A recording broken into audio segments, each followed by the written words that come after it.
If you're a trauma survivor who's been told to just set better boundaries or leave work at work, but your nervous system has other plans, this episode is for you. Today, we're ditching the myth of work life balance and discovering something that actually works when you're navigating both career growth and healing. You know that feeling when someone tells you just compartmentalize your work and personal life? But your trauma responses don't follow a 9 to 5 schedule? When your hypervigilance kicks in during team meetings, or when your people pleasing tendencies make you say yes to every project, even though you're already overwhelmed. Here's what most career advice gets wrong: it assumes you have unlimited energy and a perfectly regulated nervous system. But as trauma survivors, we know that's not our reality. In today's episode, we're going to explore why traditional work-life balance doesn't work for trauma survivors. And I'll share the one framework that honors your healing journey while building the career you actually want.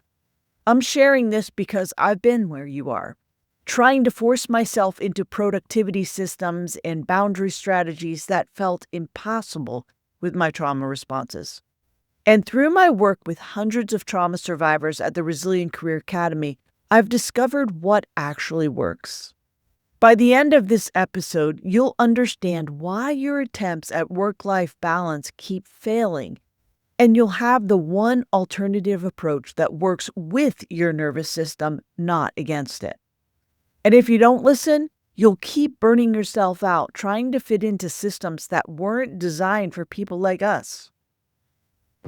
Did you know that trauma impacts how we navigate our careers, but most career advice ignores this reality? Imagine feeling confident and safe at work while honoring your healing journey. Welcome to your Trauma Wise Career Guide, the podcast that reimagines career development for trauma survivors. I'm your host, Cyndi Bennett, a trauma survivor turned trauma-informed career coach and founder of the Resilient Career Academy. If you're navigating your career while honoring your healing journey, you are in the right place.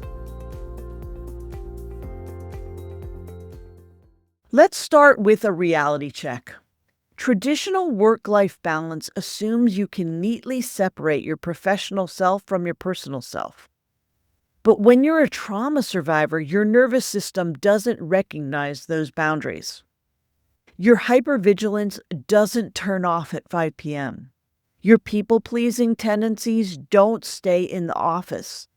And that freeze response that helped you survive, it doesn't distinguish between actual danger and your boss asking for a last-minute report.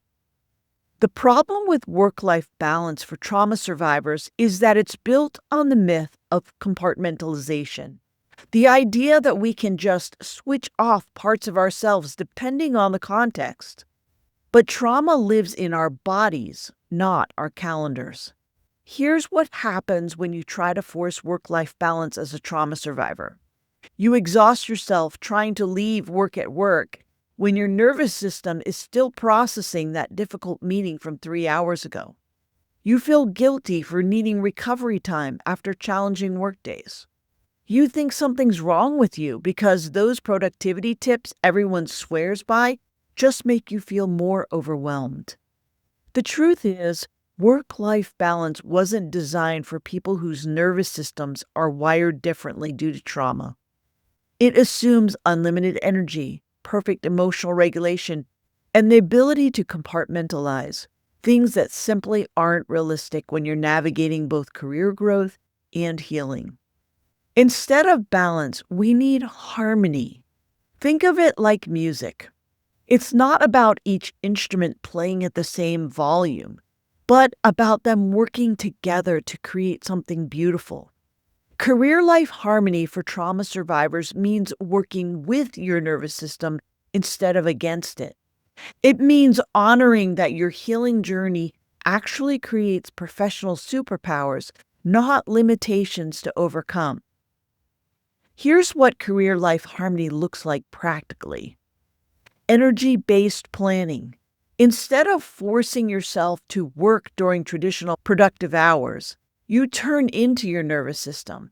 Maybe your best creative work happens at 10 a.m. when you're regulated, but your administrative tasks are better suited for that slightly dysregulated afternoon energy. Integration over separation. You recognize that your trauma recovery has given you incredible skills, pattern recognition, deep empathy, crisis management abilities. Instead of hiding these, you integrate them into your professional identity. Flexible boundaries. Instead of rigid no work after 6 p.m. rules, you create boundaries that honor your current capacity. Some days might mean working until 8 p.m. because you're in flow. Other days, it might mean stopping at 3 p.m. because your nervous system needs a rest. Trauma-informed success metrics. You measure success by sustainability and authenticity, not just achievement. A day where you caught yourself before burnout and chose rest, that's a win. Here's your first step. For the next week, do a simple energy check-in 3 times a day. Set your alarms for 10 a.m., 2 p.m., and 6 p.m. When the alarm goes off, ask yourself, what's my energy level right now? What does my nervous system need? Don't change anything yet. Just notice. Maybe you'll discover patterns you never realized. This awareness becomes the foundation for creating career-life harmony that actually works for your unique nervous system. So we covered why traditional work-life balance doesn't work for trauma survivors and how career-life harmony offers a better approach that works with your nervous system. Now, understanding career-life harmony conceptually and actually implementing it sustainably in your unique work situation are 2 different things. You might be thinking, this makes sense, Cyndi, but how do I handle the bigger challenges? What about when my boss expects 24/7 availability? How do I create flexible boundaries without jeopardizing my career? What if people-pleasing tendencies sabotage my attempts at energy-based planning? These are the exact questions we dive deep into inside the Resilient Career Academy. Our signature program takes you through 5 stages of the Resilient Career Advancement journey, and career-life harmony is woven throughout each stage. In stage 1, we help you identify your unique energy patterns and trauma responses so you can build a foundation of workplace confidence. In stage 2, we explore how your values and healing journey create your personal definition of career-life harmony. And by stage 5, you're not just living in harmony, you're helping create more trauma-informed workplaces for others. If you're ready to stop forcing yourself into systems that weren't designed for trauma survivors and start building a career that actually works with your healing journey, I invite you to apply for our next cohort. Head to cyndibennettconsulting.com/contact to schedule your discovery call. We'll explore whether the program is the right fit for you and your goals. And if you don't take action, you'll keep exhausting yourself trying to achieve work-life balance with strategies that ignore your nervous system's needs. You'll continue feeling like something's wrong with you when the real problem is that you're using the wrong framework. Before you go, I want to share something that might blow your mind about why work-life balance advice never worked for you.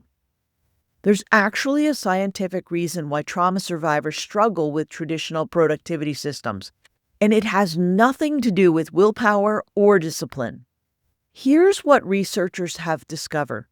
Trauma literally rewires your brain's executive function center, the part responsible for planning, prioritizing, and time management. But here's the plot twist. It doesn't make you worse at these things. It makes you operate on a completely different system. While neurotypical brains use linear sequential planning, trauma survivors develop what scientists call nonlinear cognitive processing. You're constantly running multiple scenario analysis in the background, assessing risks, and maintaining awareness of your environment. This is why when someone tells you to just focus on one thing, it feels impossible. Your brain is literally designed to track multiple variables simultaneously. It's not broken, it's brilliantly adaptive. But here's what nobody tells you. When you try to force your nonlinear brain into linear productivity systems, you create what researchers call cognitive dissonance stress, which actually triggers more trauma responses. This is why career life harmony works when work life balance doesn't. Harmony honors your brain's natural nonlinear processing, while balance tries to force you into neurotypical framework. So the next time someone tells you to just prioritize better, remember your brain isn't broken. The system is. You're not failing at productivity. Productivity systems are failing you. Thank you for tuning in to Your Trauma Wise Career Guide. If this episode resonated with you, please share it with another trauma survivor who might need to hear this message. Remember, your healing journey is not a detour from your career success. It's the path to it. I'll see you in the next episode where we'll explore the executive presence paradox and why authenticity beats performance for trauma survivors climbing the leadership ladder. Until then, keep honoring your journey. You're not walking this path alone. Every step you take toward a trauma-wise career is an act of courage, and I'm here cheering you on. If today's episode resonated with you, share it with another survivor who needs to hear this message. Together, we're rewriting the rules of career success. Keep rising, keep healing, keep building.